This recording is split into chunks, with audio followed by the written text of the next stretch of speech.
देवी स्कंदमाता, आईचं असं रूप जिच्या कुशीत सगळं भय शांत होतं.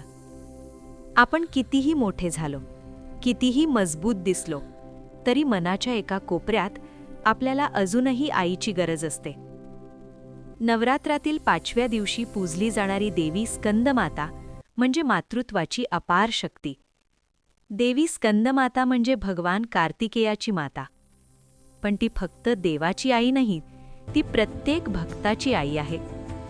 तिच्या मांडीवर बसलेला बालक स्कंद आपल्याला शिकवतो, आज जे लहान वाटतं तेच उद्या महान होऊ शकतं, जर आईसारखं मार्गदर्शन मिळालं तर.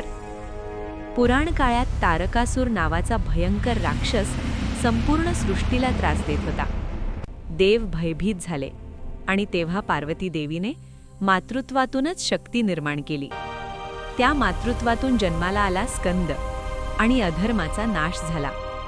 आजही जेव्हा तुमचं आयुष्य कठीण होतं, जेव्हा कोणी समजून घेत नाही, जेव्हा प्रश्नच प्रश्न असतात, तेव्हा देवी स्कंदमाता हळूच तुमचं डोकं आपल्या कुशीत घेते आणि सांगते, घाबरू नकोस, मी आहे.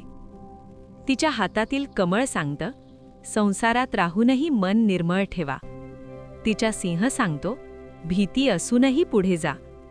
डोळे मिटा, आईचं रूप मनात आणा आणि मनापासून म्हणा, आई, माझं सगळं तुला अर्पण.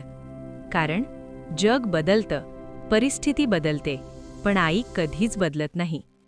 जय देवी स्कंदमाता.